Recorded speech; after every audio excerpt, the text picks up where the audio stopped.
Well done, Siggy. I was afraid you were going to try to set the world record for Mozart played the fastest way possible. Good evening. My name is Travis Lockyer. I'm the head of school at Annapolis Christian Academy. I want to thank you again for joining us. Before we start off, I'd like to just explain why do we spend one evening in our first semester celebrating the arts? Why do we do arts at Annapolis? Is it to get kids to draw lines straighter or to sing notes sharper? Certainly work on the skills of music and art, but there's something deeper going on here that goes on a day-to-day, weekly basis. The three hallmarks of a classical education are truth, goodness, and beauty. In arts, we get a chance to celebrate beauty. It's actually our eye is a window to our soul. And when we define beauty in ways that are objective, where we see a higher truth, God's truth in these things, that begins to shape and mold the affections of our heart and our minds.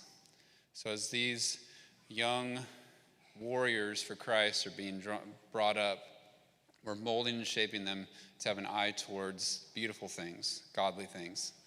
By doing that, then, it shapes and molds their heart to be drawn towards the most beautiful thing of all, which is God through Christ. And that is a chance to celebrate his birth this season. Well, I first want to introduce our wonderful art teacher, Mrs. Johnson, up to the stage to talk a little bit about her program, followed by Ms. Runyon and the rest of the program. Would you please join me in welcoming Ms. Johnson up to the stage?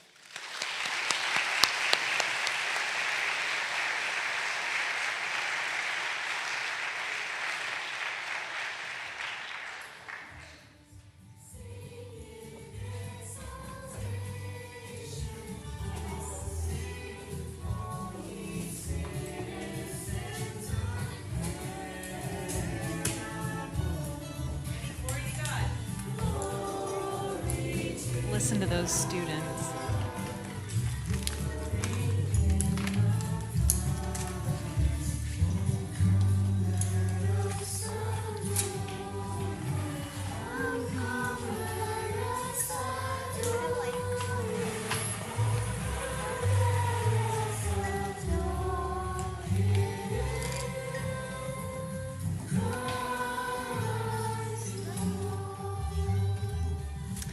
My name is Catherine Johnson. I have the privilege of teaching art here at Annapolis, kindergarten all the way through 12th grade, art and ceramics as well.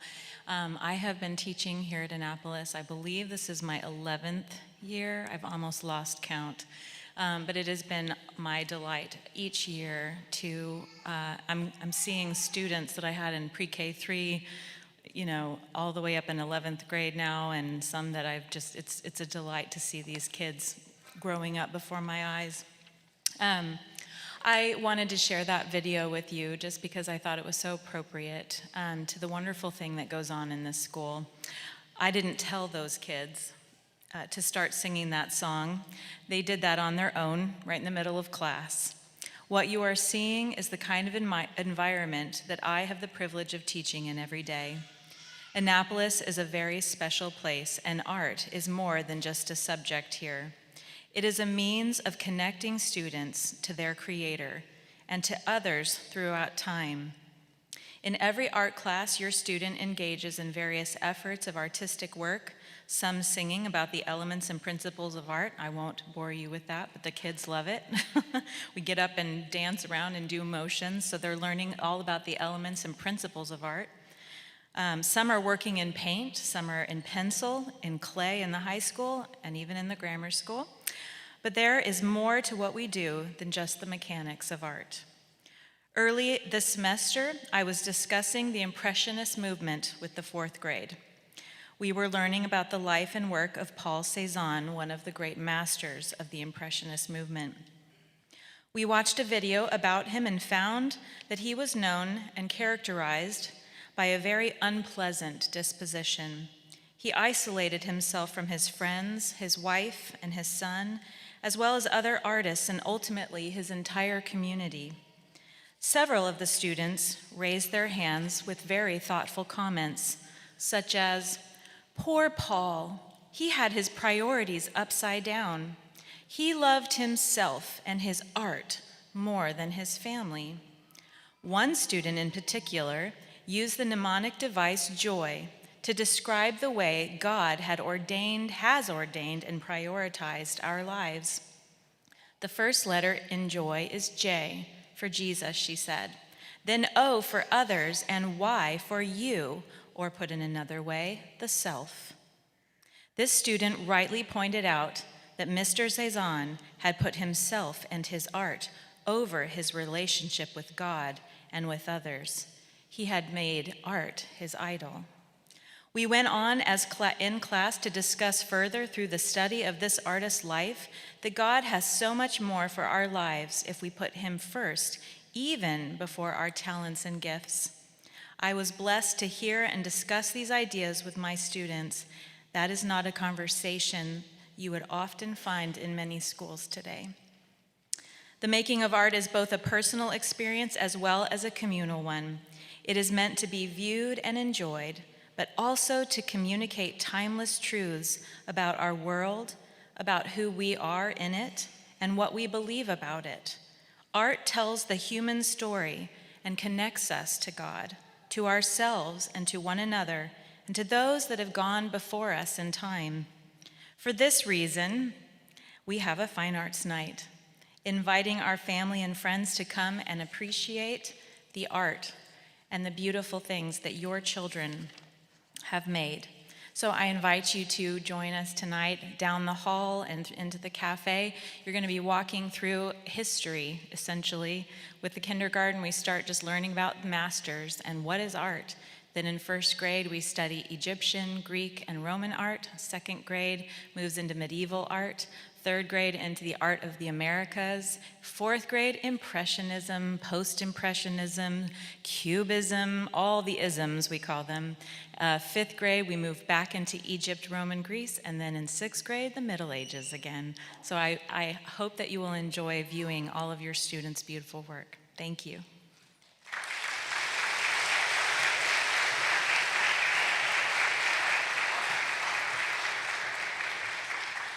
Thank you so much, Katie. Good evening. I am Shelby Runyon. I'm the Performing Arts Director here at Annapolis. I have the privilege of teaching choir, band, and theater classes, as well as our after-school theater program. Our concerts this year are titled The Mystery of Christmas. I've selected music that inspires the listener to ponder the mysterious and joyful nature of Christmas. If you listen closely, you will hear a hint of mystery in both the words and melodies of tonight's music. The text for each song is located in your program. I encourage you to glance at the text every now and then so that you can absorb their weight and their beauty. Tonight, we invite you to rest for a while in the midst of a very busy season, to celebrate music and art with us as we use our skills from beginner to advanced to celebrate and worship the coming of the child Jesus. What an incredible mystery it is that the Savior of the world was born in such a humble state, and that we, as sinful as we are, have been invited to come and adore him. With that, I would like to invite our first ensemble, the third grade choir, onto stage.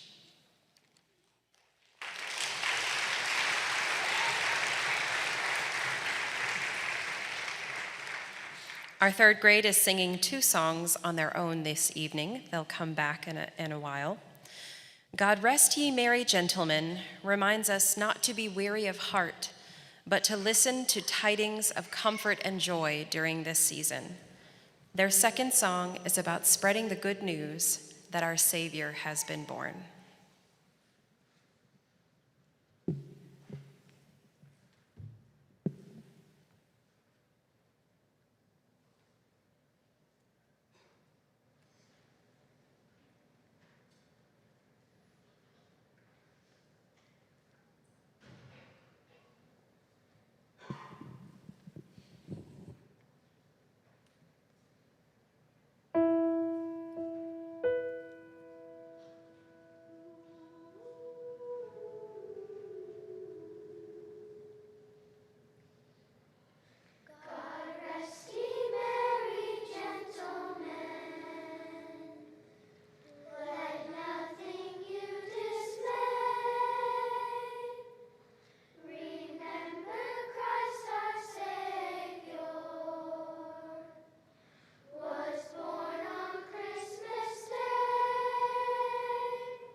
Our third grade has been working so hard.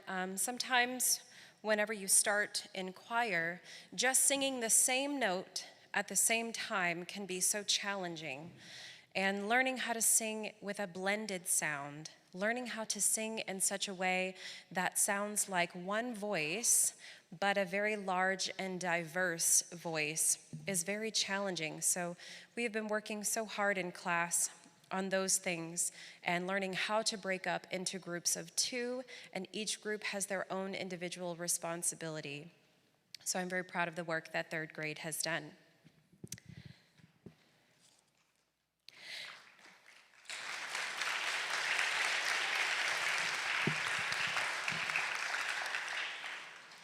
Today we are here to celebrate the arts. We have music and visual arts here for you this evening, but we can't forget about our theater arts. In the fall, our theater show is open for 7th through 12th graders, and in the spring, our theater show is open to auditions for grades 3 all the way through 12. So it is tradition that we reveal the upcoming theater production during the Evening of the Arts. I would say that our students are waiting with bated breath, but we announced this last Thursday at the other concert, and music travels fast, obviously, but word travels even faster here at Annapolis. The children have no hesitation in sharing good news. But we're still gonna announce it as though it's a big surprise. Some theater shows we recognize right off the bat, but this year's announcement may be a new title to your ears. So I would like to preface it before announcing. This show originated with a picture book, several picture books, in fact. It takes us back to childhood, to a simpler time when we learn valuable lessons through stories that stay with us our whole lives. This show is about a friendship and our connection to other people, but there are no people in it at all. This story is, in fact, about a frog and a toad. Ladies and gentlemen, our spring theater show is the heartwarming, joyful, and vaudeville jazz-inspired Frog and Toad the Musical. I'd like to sing a little ode about my good friend Toad, Toad with whom I frequently take tea. He's not so good at sports, and of course he's got those warts, but Toad has been a lovely friend to me. Toad, I feel, is vastly underrated, and furthermore, I think misunderstood. And in conclusion, I will add he is the finest friend of all the critters in the neighborhood.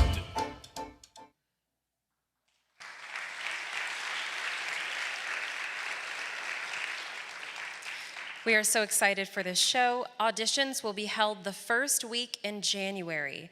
More information will be released about requirements for auditions. But until then, just keep it in the back of your mind for the spring semester.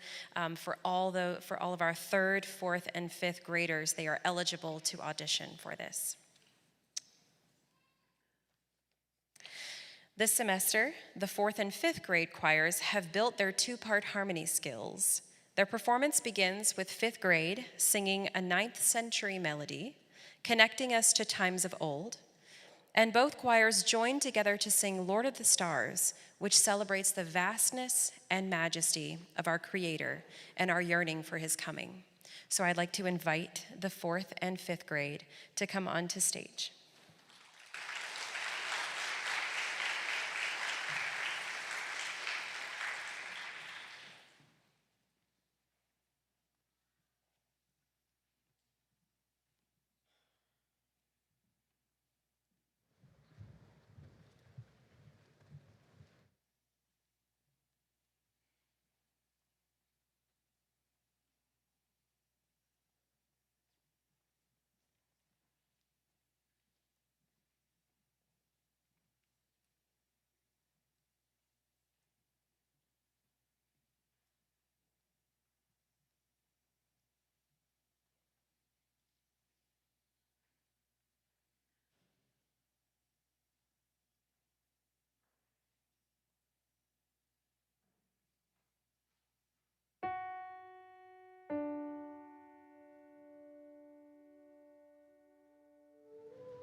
Our last song with just 4th and 5th grade is an arrangement of 2 Christmas carols that both call us to be still as we lend our hearts to Bethlehem.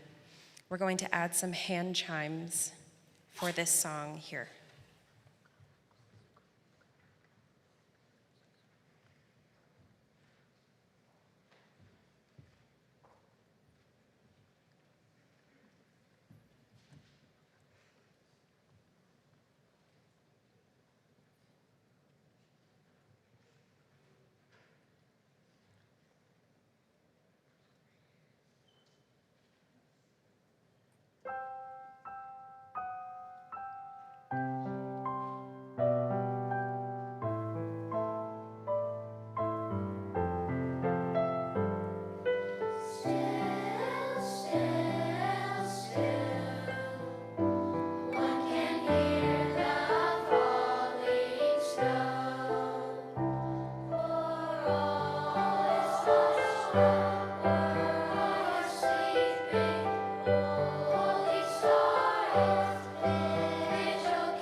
We're going to invite 3rd grade to come back on stage to join us. One of my favorite things is to hear a large group of children's voices together. I always tell the children that their voices are so special because they're temporary. Their voices won't always sound like this, and so we want to celebrate them in this beautiful time when they sound in such a way. It makes me very emotional to think about just the beauty of a large group of children's voices singing together and the strength and the confidence and the beauty that they can bring to one another. Our last 2 songs will be sung obviously all together. We will be singing one that is a more meditative song, an arrangement of Silent Night, along with a counter melody. When we have a counter melody sung with an original melody, it means that it's 2 separate melodies being sung at the same time, and it is very difficult. So we're proud of the work they've done on this. And then our last one is an arrangement of Deck the Halls.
Thank you once again for coming to celebrate the season and also to celebrate the hard work of our students. One song can take us days and days and days to put together.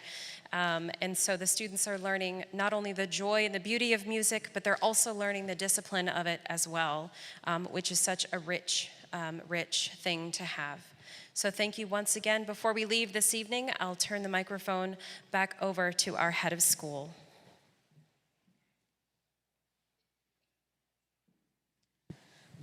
Once again, just excellent, very well done. Just a wonderful concert. Please give everyone a big round of applause again.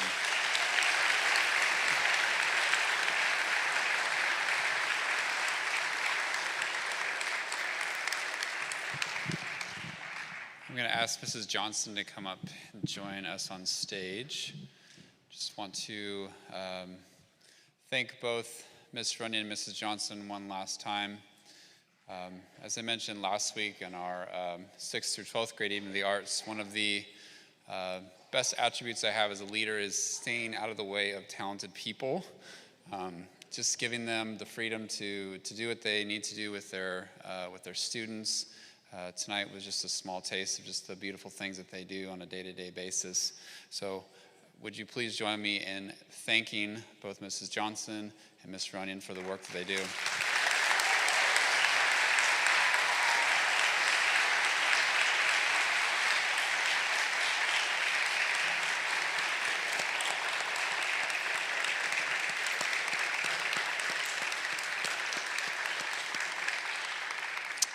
Our evening is not over.